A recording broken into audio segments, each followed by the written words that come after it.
Muchísimas gracias, vamos a ser muy breves por la hora.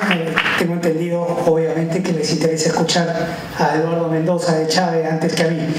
Rápidamente, darle la bienvenida. Es para nosotros un gusto ver esta asistencia masiva a una producción nacional. Eduardo Mendoza es uno de los directores jóvenes más talentosos que tiene el Perú.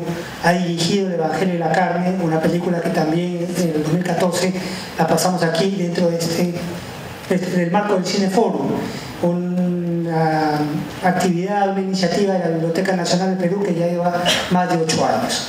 Recordarles básicamente que fundamentalmente las tareas o las actividades culturales de la Biblioteca Nacional son de carácter gratuito. Nuestro interés es acercar la información, el conocimiento, la cultura a todos los peruanos. Obviamente, en la medida que esto sea posible, sin costo alguno para ustedes. Recuerden también que este es un espacio de ustedes, de todos los peruanos. Todos los martes a las 7:30 los esperamos. Tenemos muy interesantes proyecciones en los siguientes meses. Están cordialmente invitados. Por favor, vengan. Esta es su casa. Finalmente, rápido, los invitamos también a ver las actividades culturales. La Biblioteca Nacional no son solo libros, es también música, es teatro, es danza. Así que, bienvenidos. Nada más, vean por favor nuestra página de Facebook, vean también nuestra página web y los dejo con Eduardo Mendoza. Muchas gracias.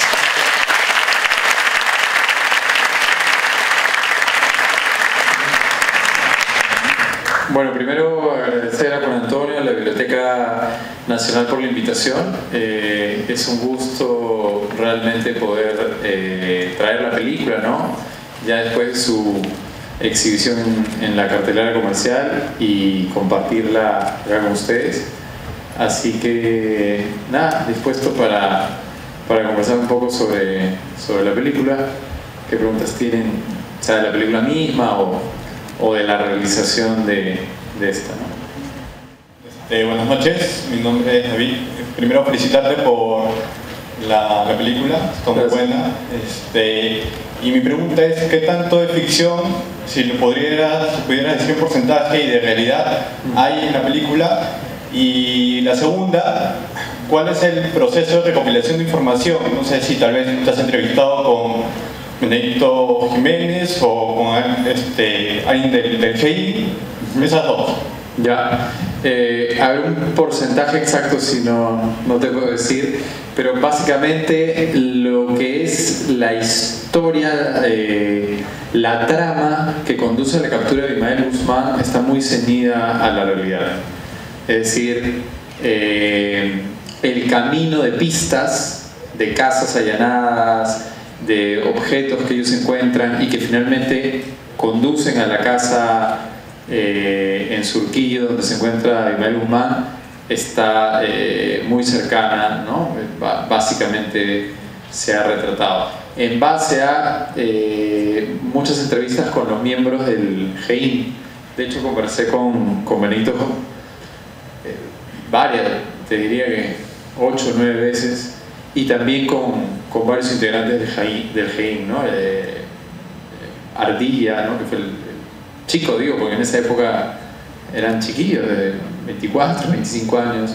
Ardilla, luego Gaviota, Bonilla, el químico, en fin, ¿no? Conversé con cerca de 8, 9 agentes del GEIN, y también con historiadores, sociólogos, gente que estuvo trabajando en la Comisión de la Verdad, con policías que estuvieron,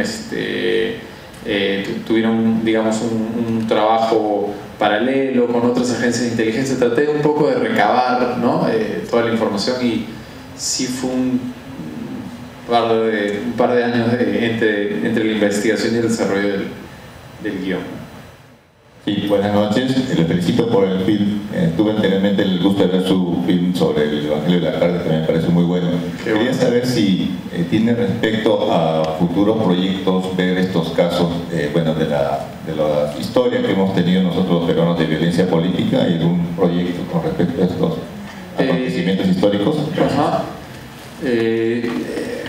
Estoy justo ahorita en esa etapa de decidir un poco a qué proyecto embarcarme, porque justamente este tipo de historias son complicadas, pues es muy complicado conseguir auspicios, ¿no?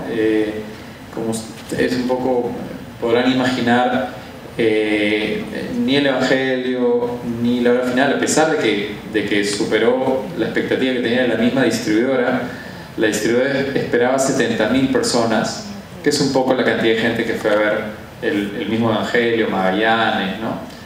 Finalmente la película asistieron 260.000, lo cual fue una sorpresa, una gran sorpresa, pero aún así es muy complicado porque es muy difícil que alguna empresa quiera que su marca esté cercano, ligada a hechos difíciles, complicados, ¿no? Entonces, uy, no, terrorismo, no quiero saber, tráeme a su madre, tráeme otra cosa para más ligera, ¿no? En todo caso, no digo que esté mal, ¿no? Yo creo que debería haber un abanico para que el público pueda escoger, pero sí es más difícil, ¿no? Si ustedes ven muchas de las películas, por ejemplo, de Tondero, arrancan con el BBVA, en fin, no voy a decir marcas, hay una serie de auspiciadores, porque pues son películas que apuestan, ¿no? A un público masivo y que permite, claro, ¿no? con la cantidad de espectadores alcanzar un poco las metas que se tienen. Entonces, por eso lo es complicado, pero sí estaba pensando quizás en una historia más pequeña, ¿no? De hecho, la hora final, sin que hayan las explosiones ni cosas, igual fue difícil, primero por el tema de época, segundo porque había que tener muchísimo cuidado porque la ciudad ya había cambiado, ¿no? De verdad, cuando salimos a hacer el scouting, la búsqueda de locaciones, teníamos eso en mente, pero no nos imaginamos realmente cuánto había cambiado la ciudad hasta que empezamos a ir distrito por distrito a ver. Y claro, de repente, ya esta callecita está bien, y al fondo había un Burger King, ya, acá, y había un panel de, no sé, Entel, ya, y acá, y bueno, fuera de un problema que fue terrible, el tema de los automóviles, ¿no? El parque automotriz, o sea, se imaginan, bueno, la mayoría de acá son bastante jóvenes, pero que teníamos pues un Toyota, Fiat, un Volkswagen, los escarabajos, y ahora uno podía tener más o menos manejando una intersección, 2, 3 calles controladas, listo, ibas a 3, 2, 1, acción, y a mitad de escena pasaba una 4x4 al fondo, ya estaba fregado, ¿no? Y tú no podías cerrar tampoco pues 8 calles más atrás, ¿no? Entonces el tema de los carros y ahí creo que ahí me di cuenta, ¿no? Porque uno va viviendo y va viendo los cambios, pero la manera en que ha cambiado Lima, la cantidad de edificios, o sea, la cantidad de construcciones que hay, realmente en 20, 25 años el cambio ha sido tremendo. Entonces sí fue bastante complicado, ¿no? Ese tema. Entonces, para volver a tu pregunta, intentaría sí tocar ese tema, pero quizás una historia un poco más minimalista, ¿no? Más pequeña, en la cual, digamos, sea una historia, como dicen, de personaje. Sí, buenas noches. Buenas noches. Es en el segundo piso. Creo que el primer piso. Creo que abajo es el sótano. Mi pregunta va justamente con lo que he visto. Creo que hemos comprendido que las fuerzas principales que combatieron a Sendero Luminoso fueron únicamente, en este caso, el GEIN y también, en este caso, las rondas campesinas, ¿no? Mi pregunta va ligada a ello, en cuanto a los campesinos, tomando en cuenta que más de 20.000 campesinos estaban armados y aproximadamente 8.000 campesinos fueron asesinados por Sendero Luminoso. Mi pregunta es por qué no fue, digamos, conveniente incluir a los campesinos, digamos, en su película.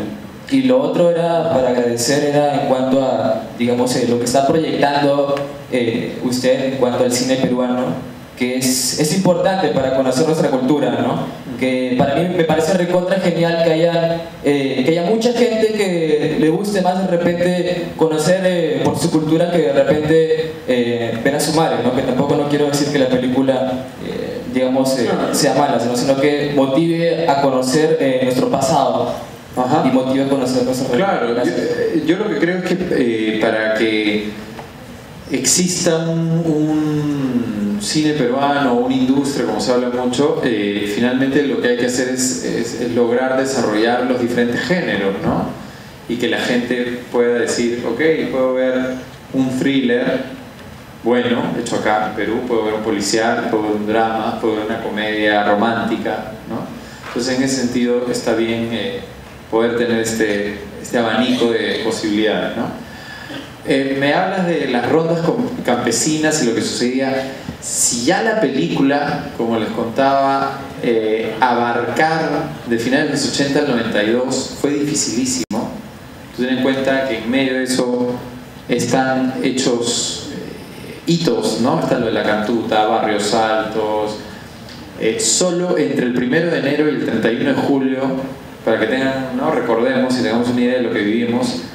No estoy hablando de los 10, 12, 15 años de guerra, estoy hablando de un semestre, de 6 meses. El primer semestre del 92 hubieron 342 atentados. Uno ve y dice, eso es Irak, o sea, a ese nivel de... ¿No? Les digo porque he leído día por día.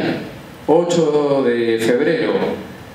Dinamita comisaría de El Salvador, muerte al juez tal, asesinan al marino, o sea, el nivel de violencia era realmente terrible, y dentro de la historia, abrir la historia a las rondas campesinas o irme ya era, creo que hubiese sido un error narrativo, ¿no? En el sentido de la construcción del guión.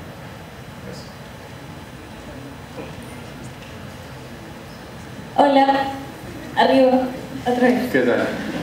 Sí, en la línea de lo que habías comentado sobre la importancia de traer nuestra historia y nuestro pasado para entender también nuestro presente, como profesional y como cineasta, ¿qué es lo que atrae tanto a la industria cinematográfica sobre la época del terrorismo en el Perú? Me pregunto por un lado. Y por el otro, quizá ya más como ciudadano, no sé, a veces volver a ver las imágenes de algunos eventos que algunos sí recordamos. Mi hermana, por ejemplo, no había nacido cuando capturaron a Abimael, ¿no? Y ahí acaba de ver imágenes como atentados, que es importante, pero para otros de otras generaciones que hemos sabido un poquito, hemos vivido un poquito, recordamos algo de los apagones. ¿Por qué es importante revivirlo en la pantalla? ¿Qué tiene que ver esto con nuestra visión colectiva de memoria, olvido? Y no sé si decir reconciliación en este contexto actual, pero sí, esas dos preguntas. Sí. A ver, yo creo que un poco... y lo entiendo también porque eso pasa a un nivel personal. Creo que los hechos muy dolorosos o traumáticos, uno inicialmente como mecanismo de defensa trata de dejarlos de lado, ¿no? Creo que es algo innato en el ser humano, ¿sí? Y eso creo que se traslada a una comunidad y a un país. Lo peligroso es creer que no ocurrió, o que ocurrió de una manera de la que no fue así, no fue de tal manera.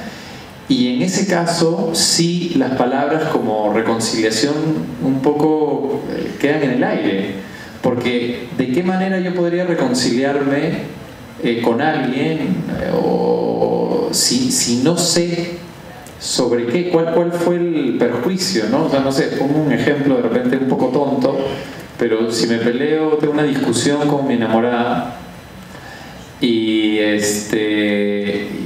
hecho algo que ha estado mal, si yo no tengo idea y no reconozco, ¿no? Oye, ¿sabes qué? Mira, te mentí, te saqué la vuelta, lo que sea, te pido disculpas, te pido perdón, ¿no? Las aceptas y nos reconciliamos. Pero si no hay esa aceptación y luego un pedido de perdón, de disculpas, de aceptación, no veo posible una reconciliación, porque ¿no? Si eso pasa, imagínate, entre una pareja, como en el país, ¿no? Entonces, por ese lado, sí creo que es necesario, en general en todas las artes, y en particular en el cine, que es una herramienta tan poderosa, ¿no? Las imágenes pueden tener una fuerza muy grande. Creo que las películas pueden lograr sacudirte, pueden lograr quizás, ¿no? En todo caso la aspiración de un cineasta, en general de un artista, provocar moverte y de alguna manera decir, oye, a ver cómo fue esto, ¿no? Quiero leer más, quiero averiguar, darte un empujón, ¿no? Más allá de que la historia te enganche y la puedas pasar bien o que te emocione. Creo que también sirve como elemento para generar, ¿no? una curiosidad, un cuestionamiento a lo que se dice, ¿no? Eso un poco. Buenas noches, segundo piso.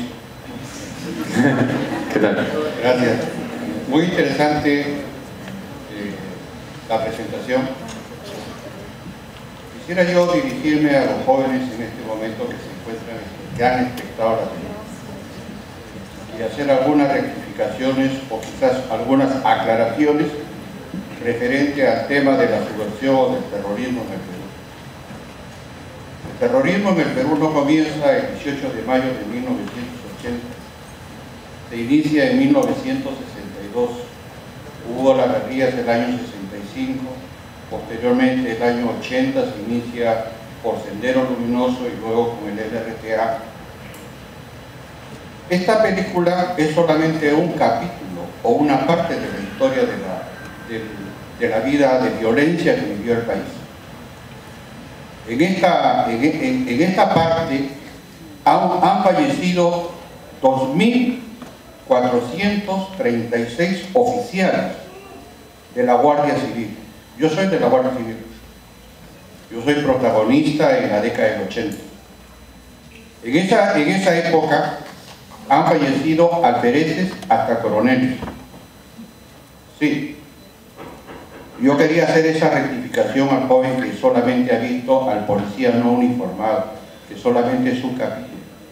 Pero hay mucha gente, muchos policías uniformados, muchos civiles anónimos, muchas autoridades que han aportado en la lucha contra subversiva. Sí, yo le agradezco mucho su exposición. Totalmente, ¿no? Y yo a usted por su trabajo por el país, pero sin duda, ¿no? Más allá de, digamos, del grupo del GRIN que tuvo un trabajo, ¿no? decisivo, hubo una cantidad de gente de diferentes lados y desde las rondas, ¿no? Como mencionaban, las rondas campesinas.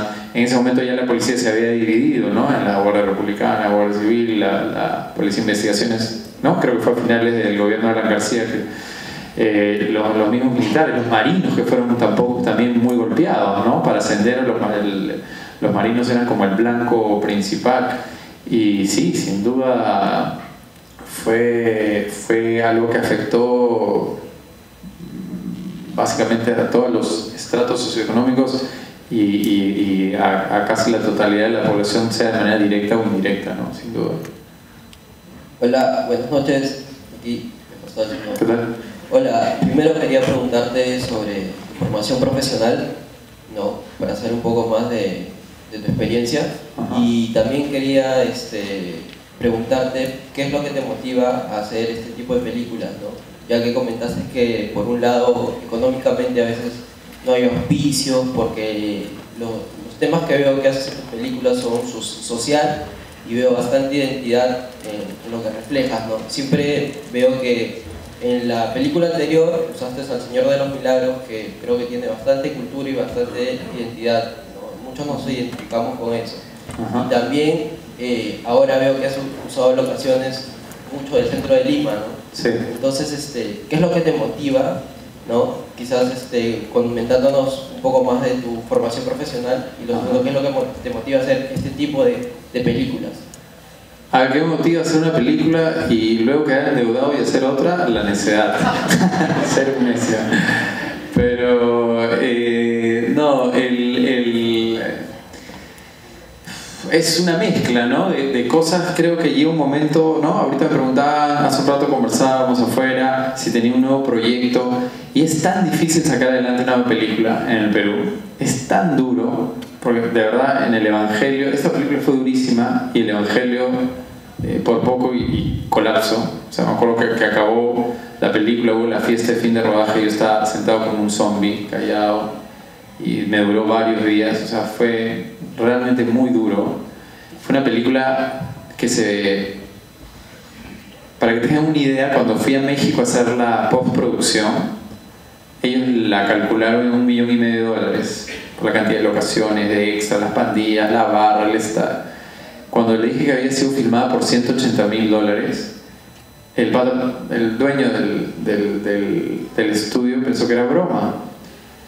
Y cuando le volví a decir, se siguió riendo, y a la tercera que le dije no es verdad, se molestó. O sea, pensó que estaba tomando el pelo, ¿no? Es un tipo que trabaja hace 40 años, imagínense, en el DF, y, o sea, entonces, por ese lado creo que uno, en todo caso, tienes que tener, no sé, llamarlo pasión, en todo caso estar absolutamente convencido de querer sacar adelante ese proyecto, ¿no? Como un poco mencionas el Evangelio y la hora final. Tiene que haber algo tan fuerte que te empuje, porque si no vas a en un momento tirar la toalla. O sea, entre la vida misma, ¿no?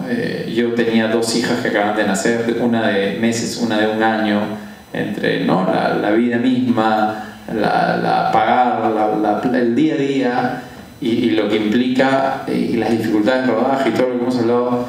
Si uno no realmente no en alma, cuerpo y corazón quiere sacarla, no hay manera, te digo, porque no es casi, aún así dándolo todo y más, es casi un milagro. De verdad, yo hace poco también pasaron el Evangelio, vi la mitad, y dije, ¿cómo he hecho eso? Te juro que dije, no entiendo. ¿Cómo hicimos una película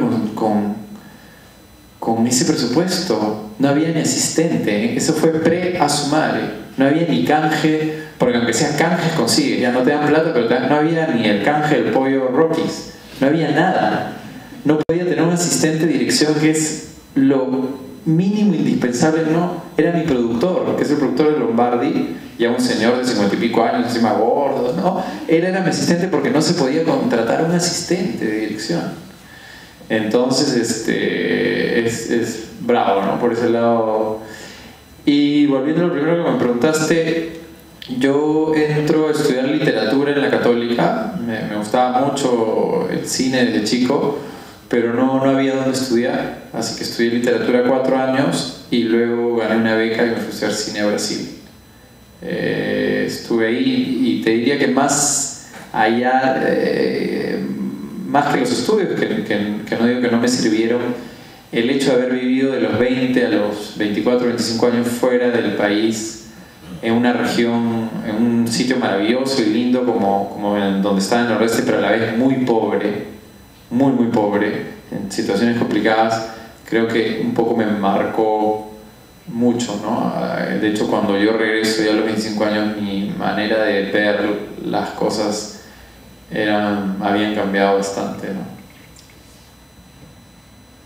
Buenas noches a todos. Hola Eduardo, quiero felicitarte por la película y agradecerte por fomentar la cultura a través del cine. Gracias. Tengo 2 preguntas. La primera es, considerando todos los episodios de la historia del Perú respecto a todo lo que se vivió por el terrorismo, ¿cómo así elegiste la captura del Merusma para hacer la película? O sea, ¿qué te basaste? ¿Cuál no? Y lo otro es la elección de los protagonistas también, porque Pietro de repente, ¿no? Claro. Esa es la pregunta. El claro, ¿no? Como preguntaba el señor también y comentaban ustedes, hay para coger, pues, ¿no? O sea, podría coger el momento en que quemaron las ánforas en Chusky el 18 de mayo del 80, podría coger, no sé, Barros Alto, La Cantuta, podría coger infinidad de historias, ¿no? Efectivamente. Y diferentes puntos de vista. También podría ser una película contada desde el punto de vista de Abimael, ¿no? O qué sé yo, o desde el punto de vista de repente de un desertor de sendero que está en el limbo entre, ¿no? En fin, ¿por qué elijo? Porque considero que la captura es quizás el hecho más decisivo en la historia del Perú contemporáneo. Creo que la captura marca un quiebre muy fuerte. Yo no sé si desde la guerra con Chile quizás haya habido un evento tan dramático y con consecuencias de esa magnitud. Entonces me parecía importante y me parecía que tenía un potencial narrativo fuerte, ¿no? Entonces un poco por eso elijo ¿no? ese momento particular del lector. Y lo otro, lo del casting, yo tenía en mente, estaba entre Lucho Cáceres y Pietro. Igual hice un casting no muy grande, de 4 o 5 actores en total, pero siendo Lucho un muy buen actor, de hecho lo tuve en el Evangelio, sentía que debía ser un poco más joven, o sea, había un tema de vitalidad, de energía, que sentía que Pietro lo tenía, ¿no? Y creo que no me he equivocado. Y Nidia fue un trabajo duro, porque no es que los actores leen el guión y es lo que uno ve. Fueron casi 4 meses de ensayos, pero Nidia, digamos, tuvo un proceso quizás más lento, pero creo que cuando logró encontrar el personaje de Gabriela, creo que logra hacer una actuación sobresaliente, ¿no? Creo trato igual siempre de alejarme de tu película, ¿no? Pero tratando de tomar distancia, creo que lo que hace Nidia, ¿no?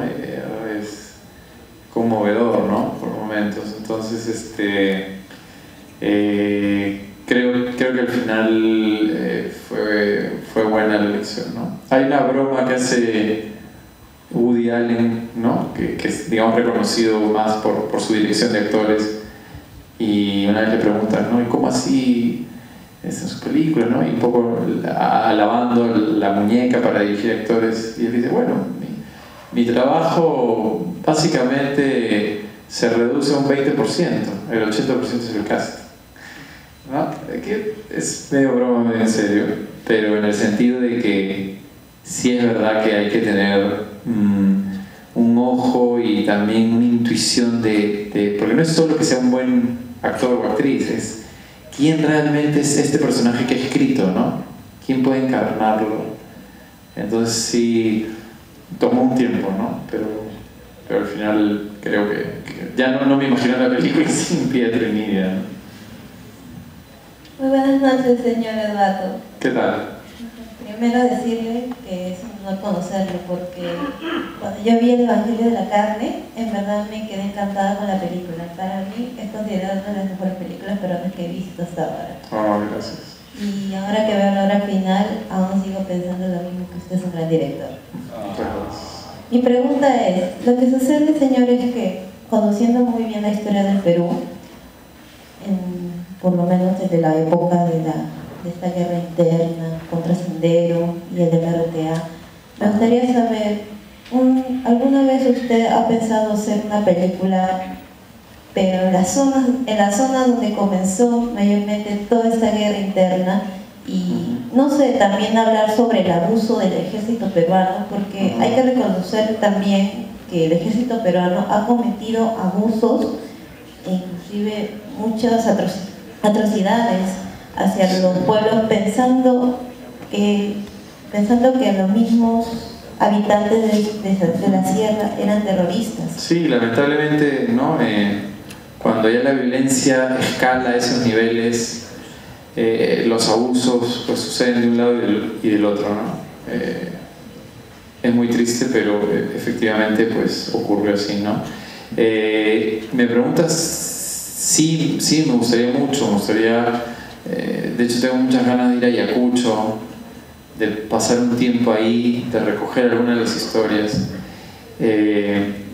El tema, un poco más allá del tema de los auspicios, todo esto que ya les he contado, es un poco la logística, ¿no? El hecho de, por ejemplo, no sé, todos los exteriores noches uno necesita un grupo electrógeno, que es un camión más o menos grande, ¿no? Las luces van en camiones grandes, hay toda una logística que dentro de Lima uno lo puede manejar. Entonces tendría que ser, o sea, no cuento ahorita, digamos, con un presupuesto o algo para movilizar lo que implicó, por ejemplo, hacer la obra final y llevarla a Ayacucho o a Huancayo o Huánuco, no podría, tendría que, como digo, buscar una historia un poco. Pero sí, de hecho, lo he pensado bastante. De hecho, es más, quisiera llevar la película a Ayacucho, ¿no? Estoy justo ahora buscando algún contacto, alguien en Ayacucho, sería genial poder proyectarla al aire libre, ¿no? Y de repente ahí buscar algo, ¿no? Pero sí, mi idea es poder ir por allá. Buenas noches. Antes que todo, agradecer a la Biblioteca Nacional por la oportunidad que nos da. Luego, agradecerte a ti por la manera didáctica en la que nos informas qué ha pasado y nos incentivas a querer saber más acerca de nuestra historia. Mi pregunta es en base a la trama que se da en torno a los personajes principales. Quisiera saber en qué se inspiró el hecho de que la policía Gabriela tenga un hermano ayacuchano, si es que de repente se dio un episodio así. Y la segunda pregunta es, en una parte de la película se ve que, o se da a notar que hay una especie de competencia entre el Sim y el King. Y quisiera saber si eso también, o sea, se basó en algo que de repente sí se dio en la vida real. Claro. Respecto a los personajes principales, ¿no? Zambrano y Gabriela, yo lo que he intentado son personajes ficticios, pero que recogen sí muchas detalles, características, cosas de agentes reales. Ahora, ¿cuál fue mi intención a la hora de dramatizar la historia de ellos? Quise coger algunos de los que yo al menos siento que son parte de los dilemas y de la problemática más fuerte que hay en el país. Por un lado, el personaje de Zambrano vive el tema de la desintegración familiar. Si nos ponemos a pensar, la migración más fuerte desde los años 50 ocurrió en los 80 y no todas las familias iban completas, no era tan fácil, ¿no? Entonces iba primero el papá a buscar trabajo, a ver cómo hacía, se quedaba la mamá con los hijos, a veces iban el hijo más joven. Entonces había una ruptura familiar. Y en el lado de Lima también, mucha gente de la clase alta, media o hasta media baja se fueron al extranjero. Algunos con dinero, otros diciendo el país se está derrumbando, me voy. Y tampoco se fueron todos, se fue el papá a ver qué tal, ¿no? Entonces, el personaje de Zambrano intenta, ¿no?, recoger ese gran dilema de cuántas familias se desintegraron, por un lado. Y Gabriela, el otro gran dilema era qué sucedía cuando, porque obviamente a mí me sirve en el sentido, a nivel narrativo, que el conflicto sea más poderoso si tu hermano es mucho más fuerte. Pero ¿qué pasaba? Por ejemplo, yo que estudié en la Católica en 90, 91, 92 y me iba a San Marcos, ¿qué pasaba cuando tenías un amigo que era simpatizante de Sendero? Como los tuve. ¿Qué pasaba cuando tu profesor era simpatizante de Sendero? ¿Qué pasaba cuando de repente un familiar, no tu hermano, pero un primo era? ¿Qué hacías? ¿Decías algo? ¿Lo denunciabas? ¿Y si lo denunciabas, con qué pruebas? Y si lo denunciabas aún a pesar de que era alguien que tú querías pero que no compartía sus ideas, ¿no? Eso lo ha vivido mucha gente.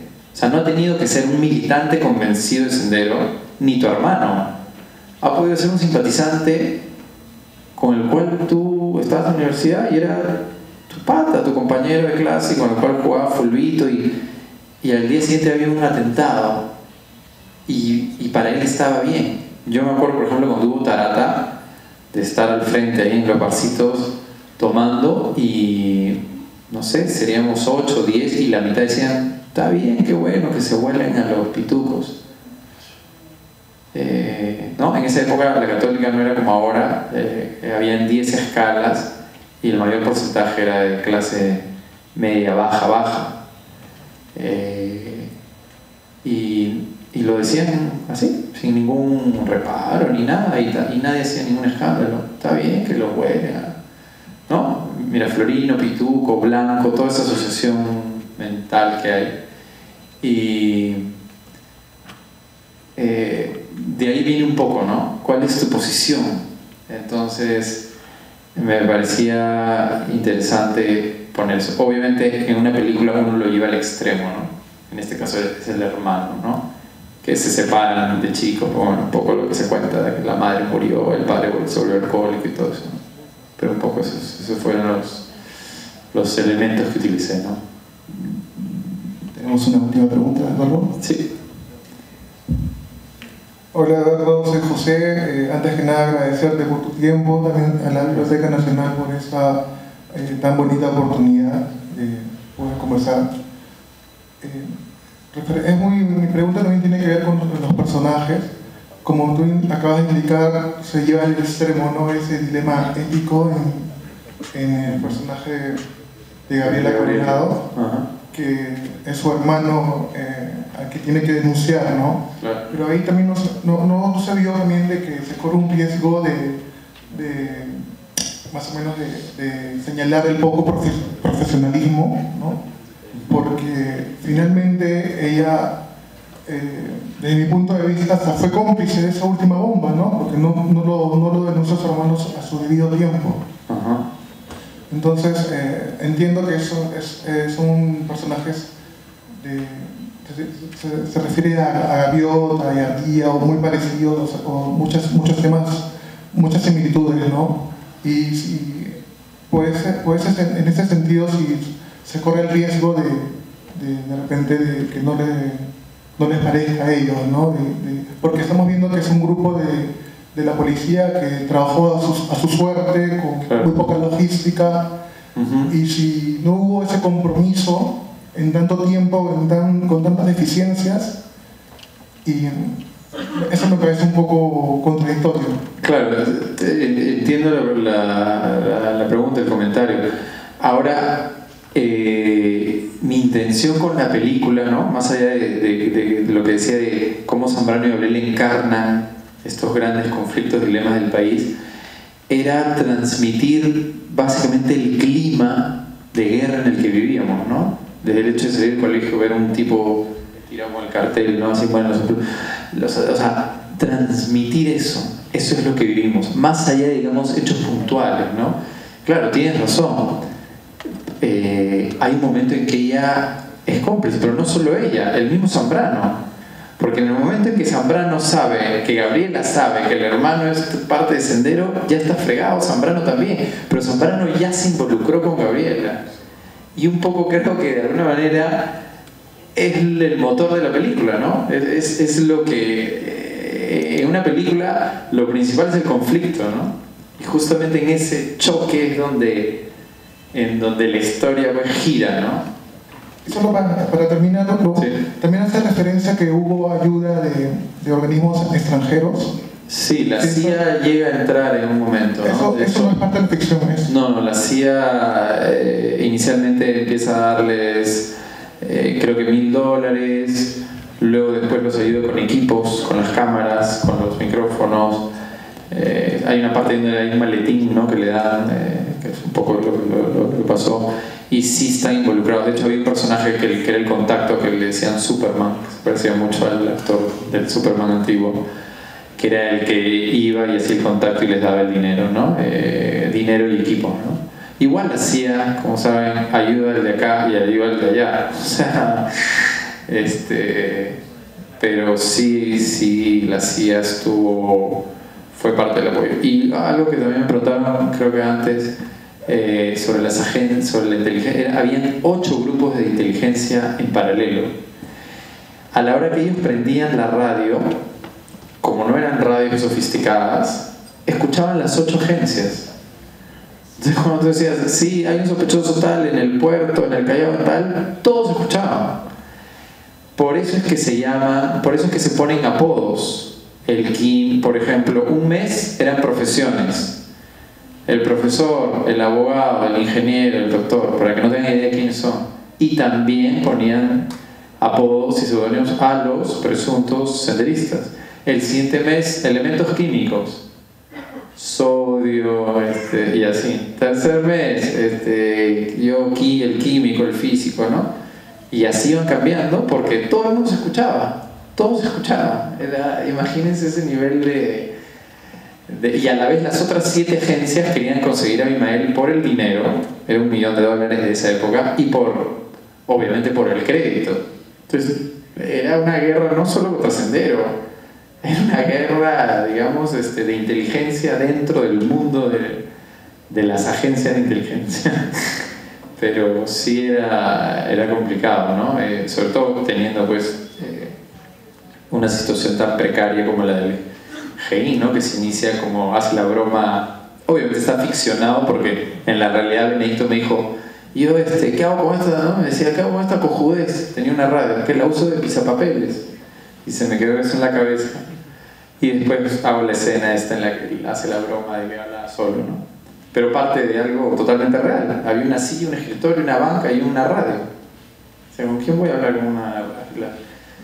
Bueno, ya han visto la escena.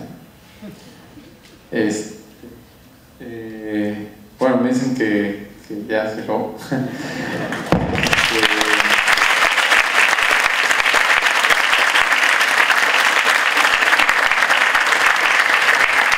Muchas gracias nuevamente, de verdad.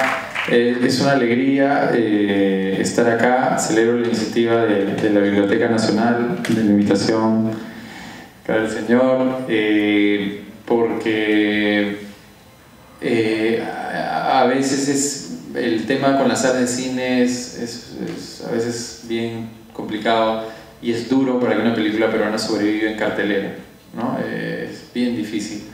Entonces tener estos espacios donde, ¿no? Como decía el director de la biblioteca, donde puedan venir, puedan ver la película y además tener el contacto con ustedes, la verdad es algo que valoro mucho. Así que nada, agradecerles a todos ustedes por su presencia y por haberse quedado acá a compartir un rato conmigo. Gracias.